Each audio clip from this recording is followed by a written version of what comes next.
In the deep dark of the void, ships of the Imperium drift like forgotten bones. Among them was the Speartip of Macragge, an Ultramarines strike cruiser that once shone with pride. Now, its name lingers only in broken records and lost signals. The stars have not seen its lights in many centuries. Yet sometimes from the edge of known space, a voice still calls out. A faint beacon hums through the black, its code old and full of dust. Few hear it. Fewer answer. This is not a story of battlefields and glory. It is the quiet telling of what becomes of warriors when memory fails and shadows take shape. The blue shadow was not an enemy of flesh or steel. It had no form, no voice, no weapon. It was something older than sin and quieter than guilt. It waited in the places where light fades, where duty bends under the weight of forgotten oaths. If you listen closely, you may hear it too, but do not answer. Some beacons are meant to remain silent, and some records, like this one, are better left unopened. He spoke to the dark, and the dark listened. We could no longer tell where his words ended or ours began. The record begins with a voice, low, worn, but steady. It belongs to one who once bore the eagle upon his chest and the blue of Macragge upon his shoulders. His tone is like the last glow of a shrine's candle soft against the dark. I speak these words as memory fails me, as the years cloud the truth.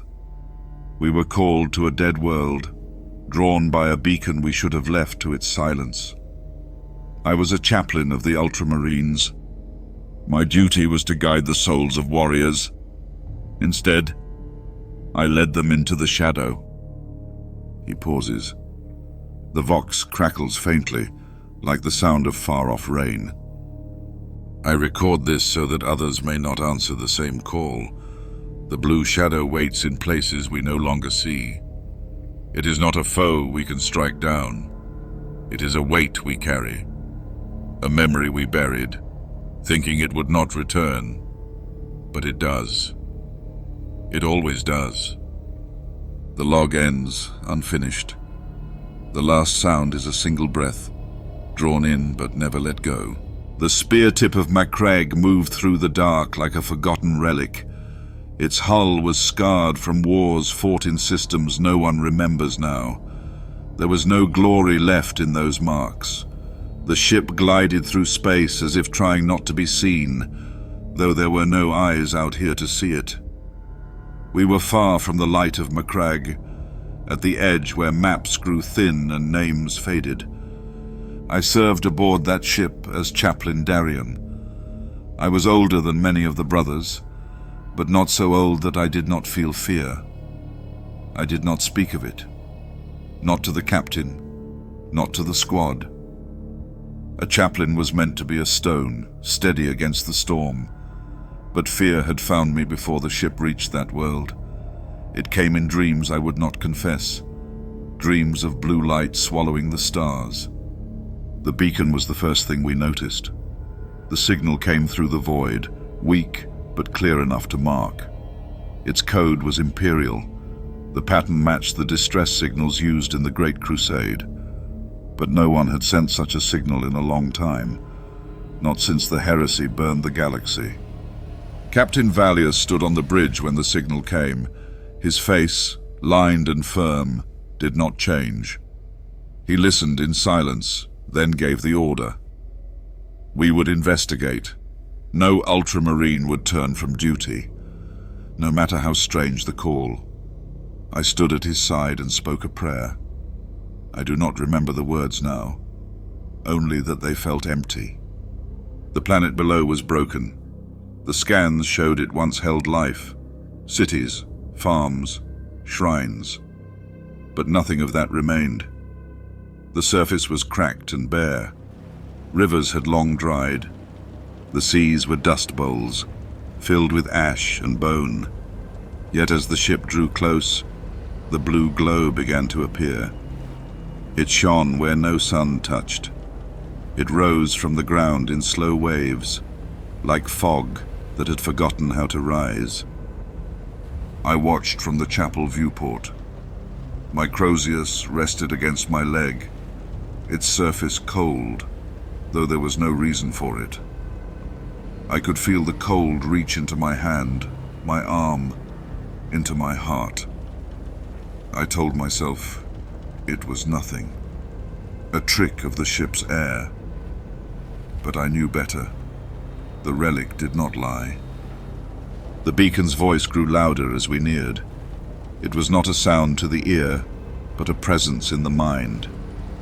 The code repeated, but between its words came other sounds, whispers that did not belong.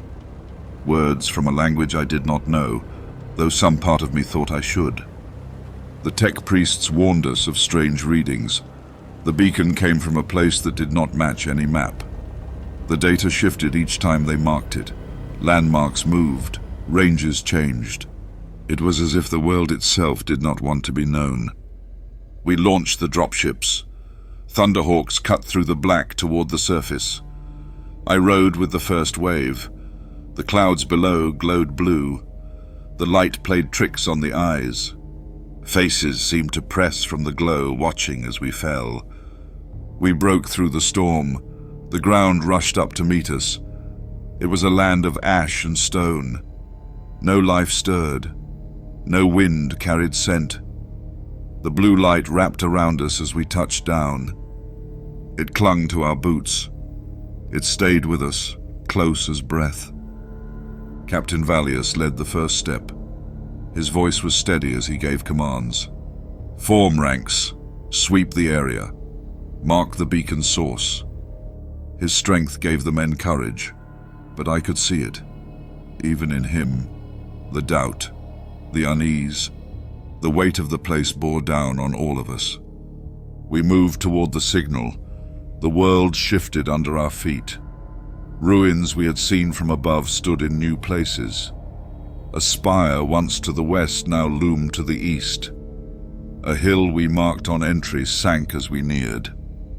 The ground felt hollow, as if it hid a great emptiness below. I called for a halt. I led a prayer.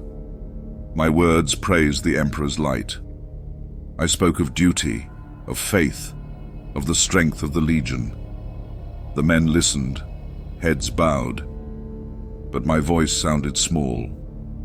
The blue glow seemed to swallow it, drink it down so that no echo remained.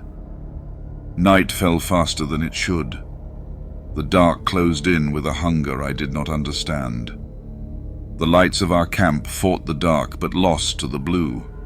The glow wrapped our lamps, softened their reach. Shadows grew long, the ground seemed to breathe. The vox channels cracked with static. The signal we followed rose in strength. I thought I heard voices on the line, names spoken in a tongue I could not name. Sometimes my own name, called as if from far away. The first night on the surface brought no attack. No beast came. No enemy rose from the dark. But we felt it. The presence. The watching. We set sentries. We kept our weapons close. The blue light stayed with us. I wrote this as the men settled. My hand shook. I blamed the cold. But the cold came from within. It was the fear I would not name. Before I ended my log, I walked the camp. I looked into the dark beyond. I thought I saw shapes in the glow. Shapes that did not move. Shapes that waited. The beacon called. We answered, and the blue shadow watched. We did not know then what price we would pay for hearing that call. The dawn did not bring light. The clouds remained thick, hanging low over the broken world. No sun shone through. No wind moved. The air felt heavy, as if it too feared to stir the blue glow that clung to the ground. The glow had not faded. It had grown stronger in the dark hours. It crept along the ground like a living mist, though it gave no warmth. It gave no comfort. Captain Valius gave the order to move at first light, though there was no true light to mark the hour. His voice came over the vox, but already it was not as clear as it should have been. Each word came with breaks, with crackling that did not belong. We could hear him, but it felt as if he spoke from a great distance, though he stood close enough to see. The strike force moved out, spreading across the ruin. Our path led toward the beacon's source. The auspex showed it ahead, not far now, but each step seemed to bring us no nearer. The distance on the screen did not shrink. We walked for what felt like hours, and still the marker remained the same. The land played tricks on us. Brother Acastus worked at his equipment as we marched. He adjusted the auspex, the vox, the signal relays. But the readings changed with each check. One moment the beacon came from the north, the next from the east. The land shifted beneath our feet, not in form, but in truth. I saw the doubt grow in his eyes. I saw his hands begin to shake. The blue glow rose in small clouds where our boots touched the ground. It did not stain our armor, but it clung to us all the same. A weight that could not be seen, a burden that made each step harder. The first voice came when the clouds should have broken. It spoke on the vox, soft and broken, like a breath from a forgotten tomb. The voice called a name we all knew. Brother Keelan. A warrior lost to us long ago. We stopped. We listened. The voice came again, stronger. It spoke Keelan's name as if in question, as if searching. But it could not be him. Keelan had died on Armageddon's third moon. I was there.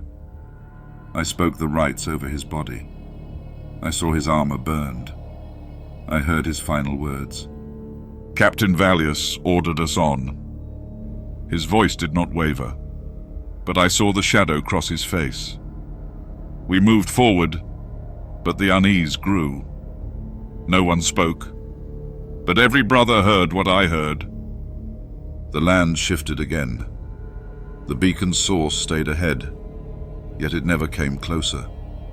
Ruins we marked as guides seemed to change place. A spire we had seen from the east now rose behind us. A broken wall we passed stood once more before us. Brother Caldas claimed to see shapes among the stone, shapes that stood and watched, though they did not move. He pointed them out. I looked where he showed me. I saw nothing. Yet I did not doubt him. I felt them too. I felt their gaze cold and heavy as the glow that wrapped the land. The air grew thicker, the silence deeper. Even the sound of our boots seemed to vanish into the ground. We became like shadows ourselves, moving through a world that no longer wished to be seen. The vox hissed and cracked. The signal rose and fell like a breath drawn in pain. The auspex showed its source close, but no path led to it. The land folded upon itself. We walked, but made no ground. Night fell fast as it had before. The dark closed in, hungry and deep. The blue glow wrapped our camp. It crept around our lamps, softening their light. The shadows grew long, reaching for us. I stood watch as the brothers rested. I walked the edge of the camp, looking out into the dark. The glow reflected off the stone. It made faces where there were none. Faces of the lost. Faces of brothers I once knew. Then the vox spoke again. A voice called out. This time it was my name. I froze. The voice came soft, broken. It spoke as if from far away, yet close enough to touch. It called again. My name, spoken in a tone I could not place. No one else seemed to hear. The others slept, or lay awake in silence, unmoving. I answered not with words, but with prayer. I spoke the rites of warding, but the words fell flat. The glow drank them down, left no echo. Brother Acastus kept watch with me for a time. He said nothing of the voice, but I saw the fear in his eyes. He kept looking over his shoulder, as if expecting a hand to fall upon him. The night stretched on. The dark did not lift. The glow brightened, but brought no comfort. I wrote this in my log, my hand heavy. The cold was deep now, deeper than the air, deeper than the armor. It was in my bones. The beacon called.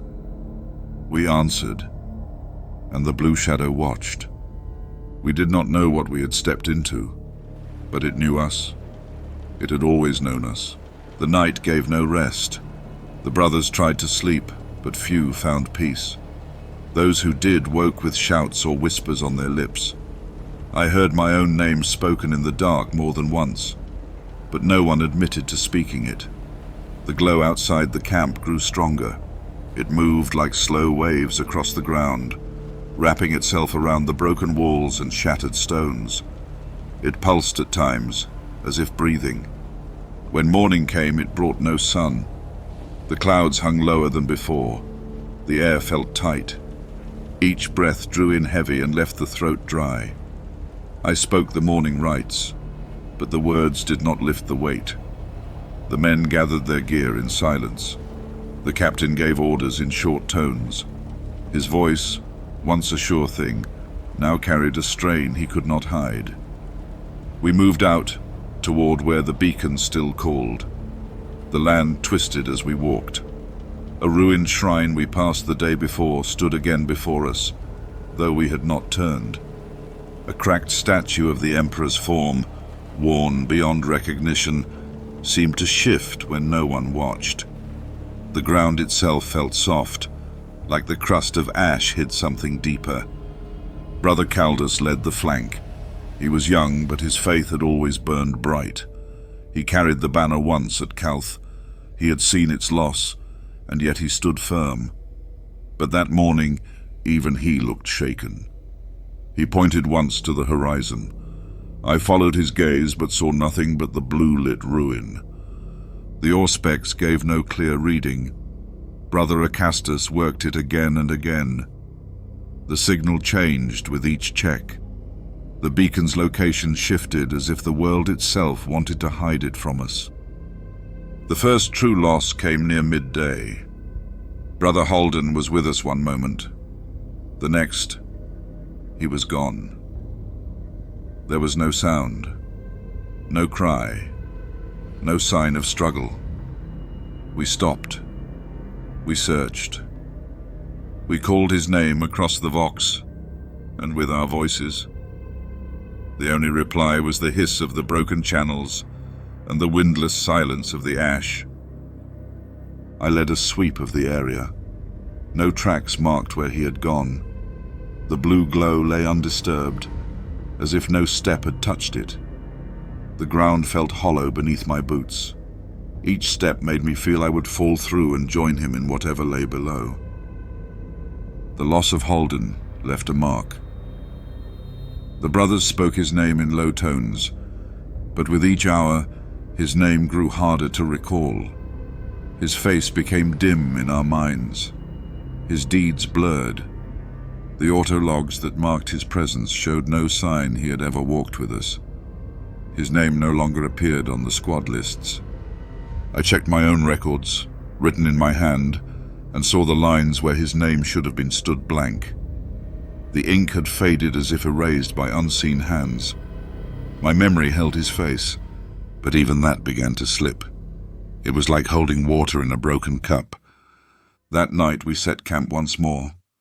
The glow wrapped us tighter. The lamps did nothing to push it back. The dark pressed in, thick and waiting. The brothers grew quiet.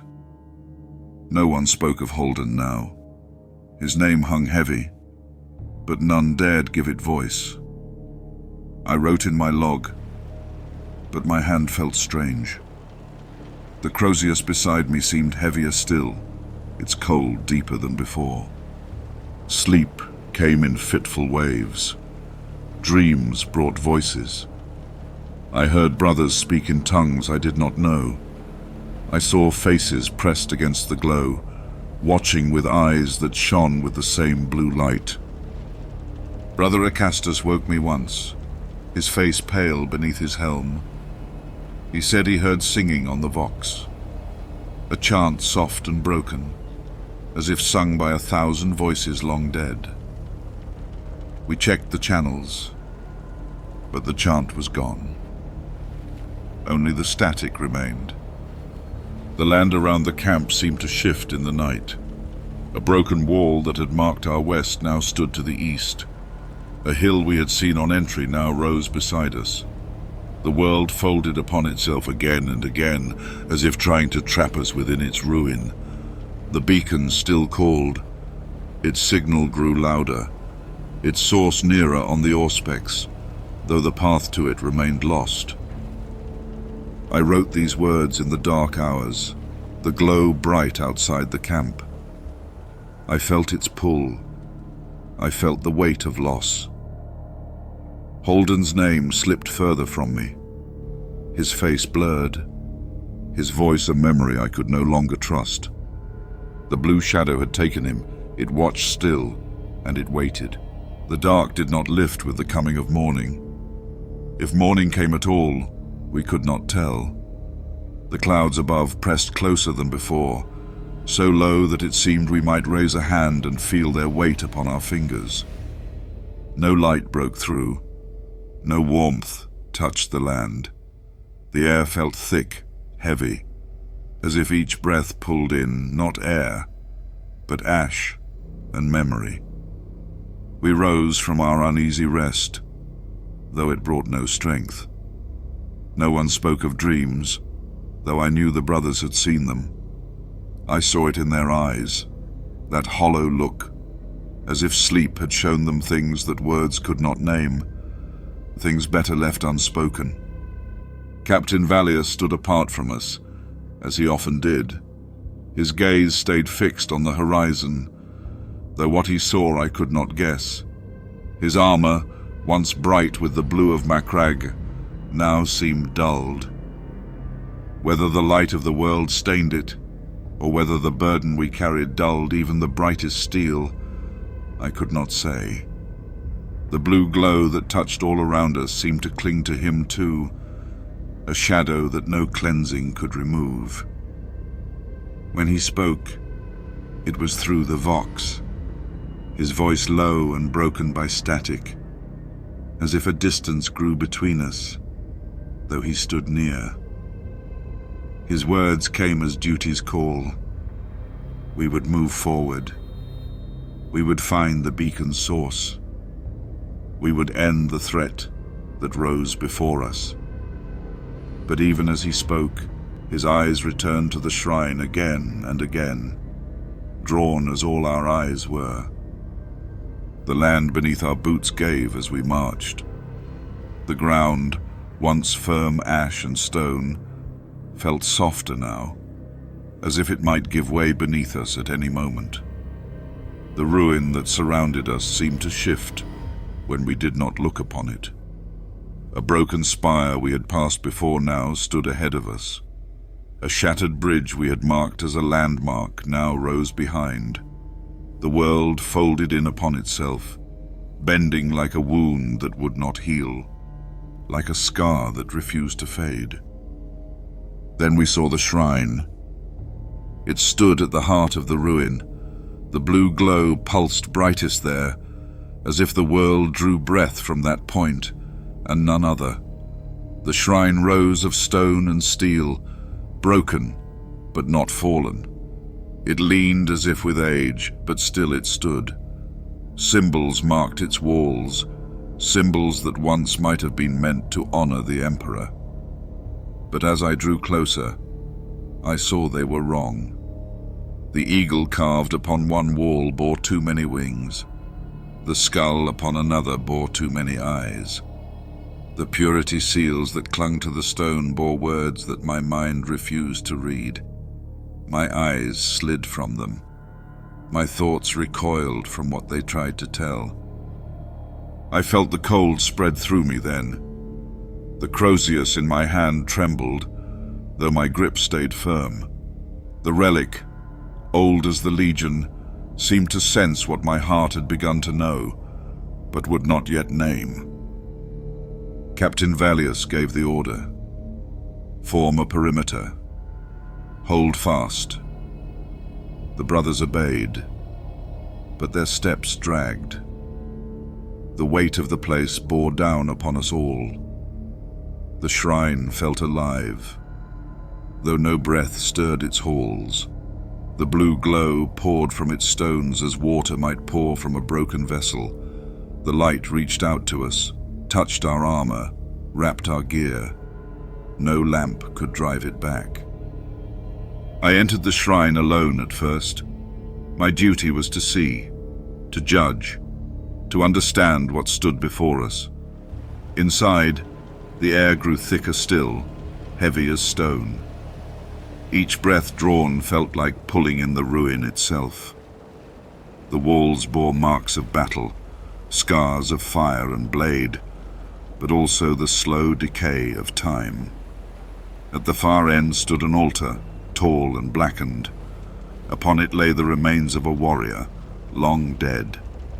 His armor, once blue like ours, now lay cracked and dark. A helm rested upon his chest, its face turned toward the door, as if watching, as if waiting. I knew that armor's shape. I knew the marks upon it. They matched those worn by the Legion before the heresy's end, before the scouring, before we dared to think ourselves cleansed. This was no stranger. This had been a brother. I dropped to one knee. I did not pray at first. I only stared. The blue light filled the chamber. It wrapped the altar, the corpse, the walls. It pulsed, slow and steady, like a heartbeat that should have long ago stilled. When I spoke, my voice was small, a breath against the vastness of the ruin. I named the rites of passing. I called upon the Emperor's light to guide the soul. But the words felt hollow. They echoed from the walls, returned to me empty, stripped of meaning. Captain Valius entered behind me. He stood in silence, his gaze fixed upon the fallen warrior. I saw the doubt in his eyes, the weight of memory that no order could lift. He turned without a word and left the shrine. His steps, usually firm, now faltered on the stone. I remained, lost in thought. The glow around the altar grew stronger. It rose higher, reached further, as if seeking to fill the world. I felt its pull. I felt the weight of memory, though I could not name its source. The face beneath the helm remained hidden, but some part of me knew it, knew the shame it bore, knew the wound it marked. Outside, the brothers kept their watch. Their voices over the vox grew more strained. They spoke of shadows that watched from the ruins, of shapes that moved where none should be. The auspex failed again and again. The beacon signal no longer came from beyond the shrine. It rose from within, as if the altar itself had learned to speak. I left the chamber at last. I passed among the brothers without words. What words remained? That the blue shadow was no foe we could strike down. That it was no creature of claw or fang, but a wound laid bare. They saw it in my face. I think they knew before I spoke. That night we made camp near the shrine. The blue glow wrapped us close. It rose like a tide, creeping around our armor, our packs, our weapons. The lamps failed to hold it back. The dark thickened, and the blue filled its place. Brother Acastus came to me before the false dawn. He spoke of the Vox. He said the voices now sang, a chant soft and broken, in a tongue he did not know, but one that filled him with sorrow. He wept as he spoke, though he tried to hide it. I placed my hand upon his helm. I gave what comfort I could. I told him that duty would see us through, though my heart doubted the words. Sleep came only in broken moments. Dreams brought faces from the glow, faces that bore the marks of old brothers, long dead. I heard my own voice among the chant, though I did not speak. In the dark before the coming of another false dawn, I wrote these words. My hand felt heavy, the Crozius cold. The shrine stood silent, but its presence filled the land. Faith falters in such places. Even the strongest feel its weight. I told myself the Emperor's light still reached us. I told myself duty would see us through. But the blue shadow watched, and it remembered. And so did we. The shrine seemed to change as the hours passed. Its walls, once still, now seemed to lean, as though listening, as though drawing closer with every breath we dared to take. The marks upon them blurred at the edges, as if they were no longer carved by hand, but had grown from the stone itself, like veins beneath ancient skin. The blue glow rose from its base, creeping outward, spreading further into the land with each breath we drew. The glow clung to the earth like a mist that no wind could shift, wrapping ash, rock, and ruin alike in its pale grasp. We gathered at dawn, though there was no true dawn to mark the time. The sun did not rise in this place, not anymore. The clouds that hung low above us glowed faintly with the reflection of the blue light below, turning the sky into a great lid that sealed us in. The captain stood before us, his armor dulled by dust, the edges of his pauldrons rimmed with ash. His voice came low over the Vox, broken by the static that would not leave us, as if the ruin itself sought to swallow his words. He spoke of duty, of finding the beacon's source, of ending this strange threat so that none would follow and fall as we had. But even as he spoke, I saw his eyes turn to the shrine again and again. His gaze betrayed him. The beacon's signal no longer came from beyond the ruin.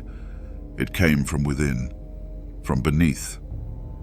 The auspex marked the signal as rising from deep below the shrine, a place no map showed, no record spoke of, no memory dared recall. The ground beneath us, once solid ash and stone, now felt thin, as if it might break open at any step, as if it hid a hollow vast enough to swallow us all.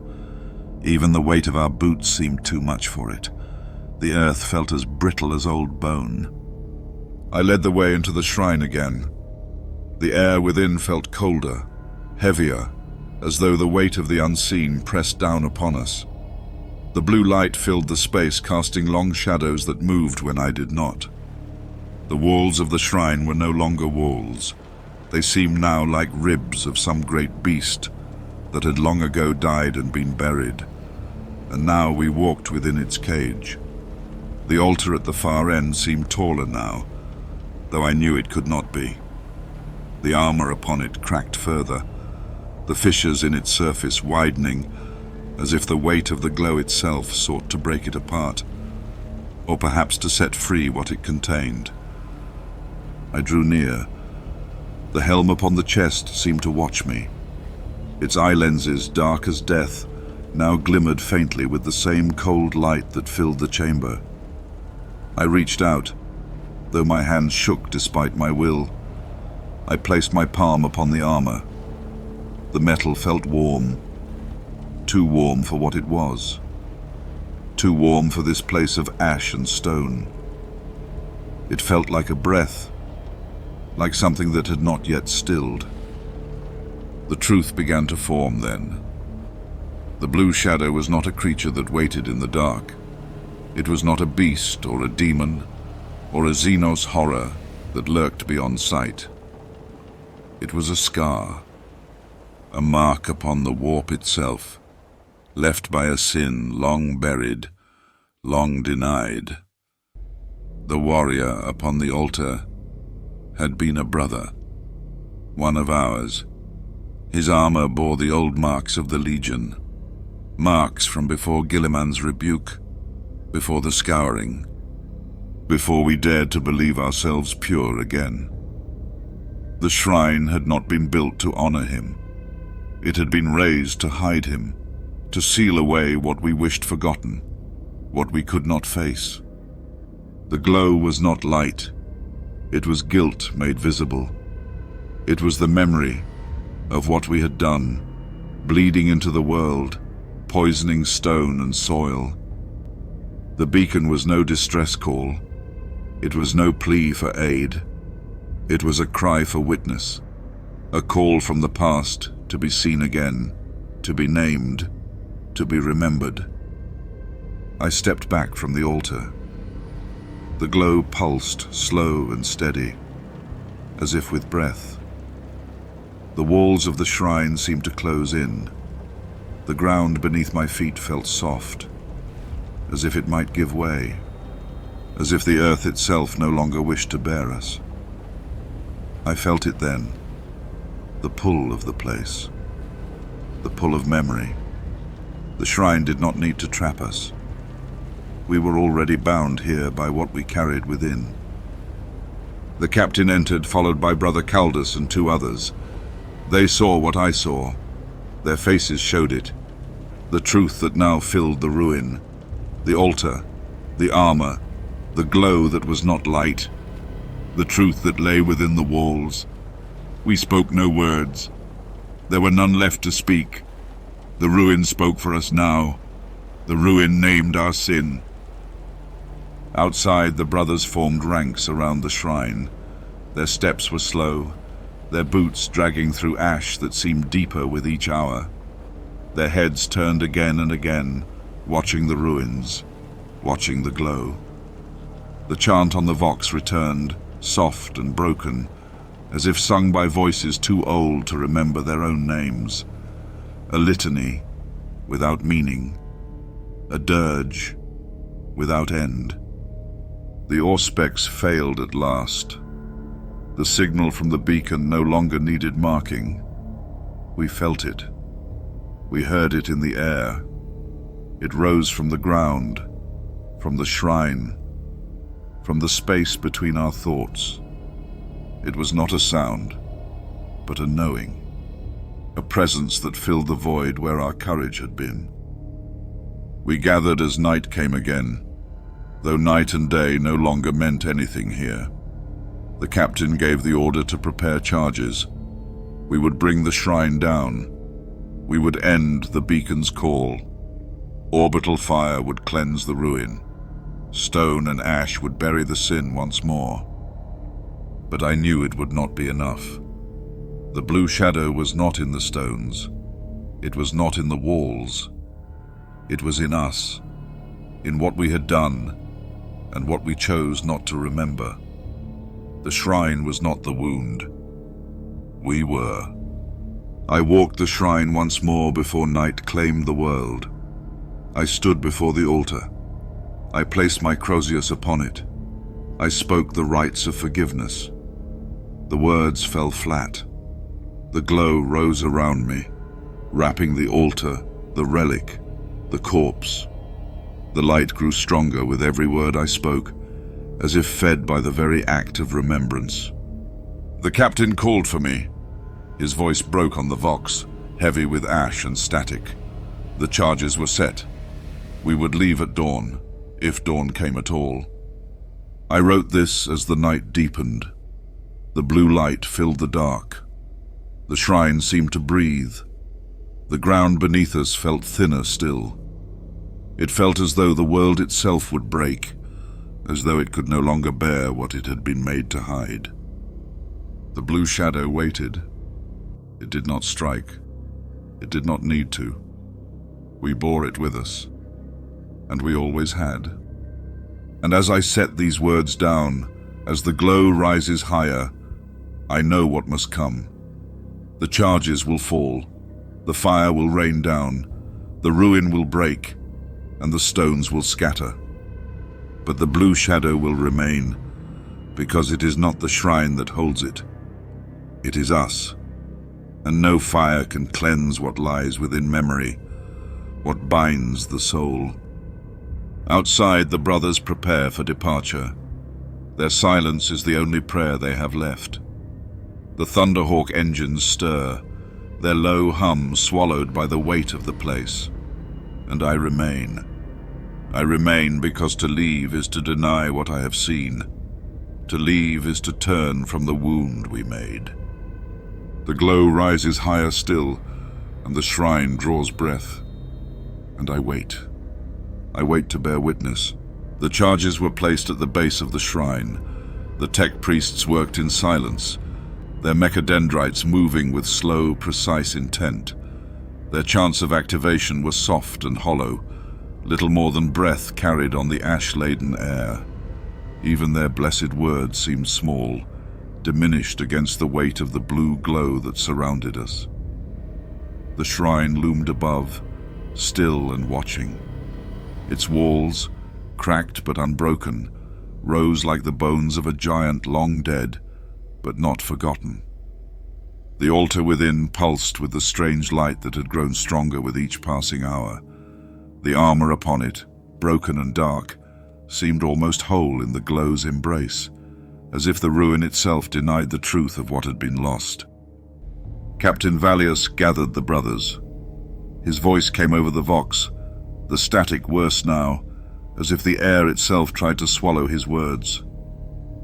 He spoke of duty, of cleansing the stain upon this place, of returning to the Speartip of Macragge and burning the ruin from orbit, so no trace would remain.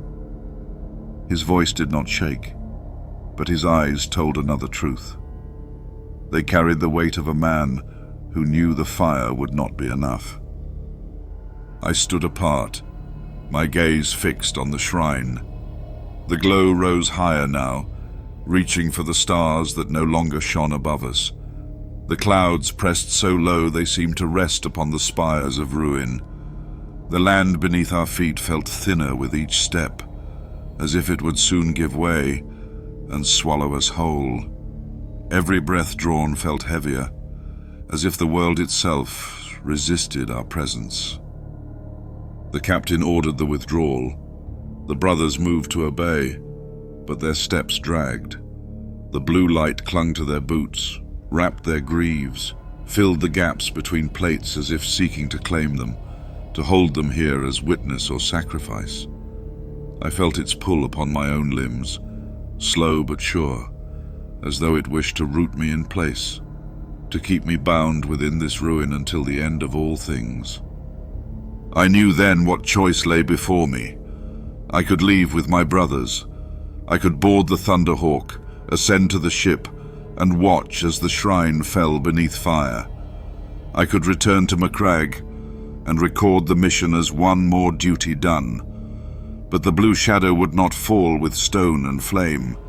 It would rise again, as long as we fled from what it truly was. I spoke to the captain over the vox. My voice came soft but clear, cutting through the static like a final vow. I told him I would remain. His reply came after a long pause. He did not try to stop me. He only said the words of farewell, the words of honor given to one who chooses to stay behind. Words that carried no comfort, only recognition. The Thunderhawk engines roared to life. Their sound broke the silence for a time, though even that seemed swallowed by the weight of the place. The brothers boarded. Their gazes met mine as they passed. No words were spoken. There was nothing left to say. We shared the same knowing, that this would be the last time our eyes met, the last time our paths would cross. The gunship rose, slow at first, then faster. It climbed through the thick air, through the clouds that pressed down upon us. The blue glow chased its light as it went, as if unwilling to let it go, as if the ruin itself mourned the parting. The ship's engines faded, their echo lost to the weight of the shrine's breath. I turned back to the shrine. The glow rose higher still, wrapping the broken walls, the cracked stones, the altar at the heart of it all. The chant on the vox grew louder now, a song of voices long dead, singing in a tongue I did not know, but felt deep within. The words were ash and shadow, carried upon a wind that stirred no dust. I entered the shrine for the last time. The air within felt heavy, as if it had not been stirred by breath in 1,000 years. The altar stood before me, tall and dark, the armor upon it whole in form, if not in truth. I placed my Crozius upon the stone. My hands did not shake. I spoke the rites of forgiveness again, not as duty, but as plea. A soft plea, born not of hope, but of sorrow. The blue light answered. It pulsed with each word, slow and deep, like the beat of a heart that should not beat. The shrine seemed to breathe, the walls drawing closer, the ceiling lower. The ground beneath me felt soft, as if the ash would open and take me in, as if the ruin itself wished to fold over me, to seal me within its memory. I spoke to the blue shadow. I did not know if it heard. I did not know if it mattered. I named the sins of the past. I named the shame we tried to hide. I named the brother who lay upon the altar, though his name no longer lived in any record. I spoke his name as best I could recall it, though it felt like ash upon my tongue. The name fell into the ruin's silence, and the shrine seemed to listen. The charges below waited. The time to fire would come soon. I knew the fire would fall. I knew it would break the stones, shatter the walls, but it would not burn the blue shadow. That was not a thing of stone or steel. It was a weight upon the soul, upon memory, upon all we had been and failed to be. The chant filled the shrine now, a song of sorrow that rose with the glow. The walls seemed to close in, the altar to rise. The broken helm upon it stared back at me, empty and accusing. I stood my ground. I did not flee.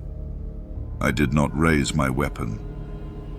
There was no battle here, no foe to strike down, only a wound to witness, a wound that bled, not blood, but memory. I thought then of the brothers who had stood beside this warrior in another age. I thought of the vows they made, of the promises they broke. I thought of the fire they brought down upon him, thinking to cleanse a sin they would not name. And I thought of myself, standing now where they had stood, no wiser, no purer. The glow thickened, the air grew harder to draw. The ground trembled beneath me, not with the coming fire, but with the breath of the ruin itself. I knelt before the altar. I laid my helm upon the stone beside the broken armor. I bowed my head. I whispered the final rites, not from the book, but from the heart. Words shaped by grief, by guilt, by the need to speak them before silence claimed me. And still the blue shadow rose. The light filled the shrine, filled the world, until all else was lost. I closed my eyes against it. I felt the heat of it upon my skin, not burning, but binding. A warmth that was not comfort. A weight that was not release. I wrote these words in the final moments. My log will end soon. The fire will fall. The shrine will break. But the blue shadow will remain, as long as memory endures. As long as one voice remembers the name spoken here. As long as one soul bears the mark of what was done. I choose to stay, not to fight, but to see, to bear witness. Outside, the first rumble of the charges reached my ears. The shrine shuddered, the stones groaned. Dust fell like soft rain upon my shoulders. The altar stood firm, defiant to the end. The blue shadow rose higher, brighter, as if to meet the fire itself. And I waited. I waited for the fall. I waited for the silence. I waited so that one might remember. The fire fell. From the skies above, lances of flame broke through the clouds, tearing the dark apart for the briefest of moments. The guns of the Speartip of Macragge spoke in voices of fury, their wrath long held back but now released. The ruin shook with the force of that fire. Stone cracked, steel melted. The shrine, tall and still for centuries, broke beneath the storm. And I, a witness to this ending, stood within as the first strikes fell. The ground buckled beneath me like a living thing seeking to cast me out. The altar split with a sound like the last breath of a dying god, casting the armor upon it to the floor. The glow flared bright, so bright it burned into my sight, seared the shape of the shrine into my eyes. It wrapped the broken stone, the shattered walls, the very air. I thought it would rise, would burst forth in final rage, would rend the heavens themselves. But it did not.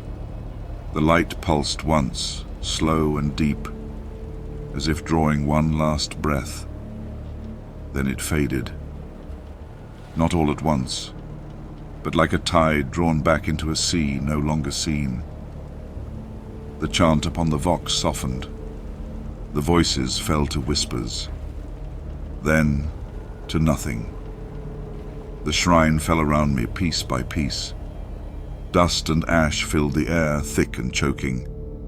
But I did not move. I did not raise my arms to shield myself. I let the ruin fall as it would. The stones that crashed upon the altar's base broke apart. The weight of ages came down upon what we had tried so long to forget. When the fire ceased, silence returned. A deep, heavy silence, thick as the ash that now lay over all. The clouds above parted at last, just enough to let a single star show through.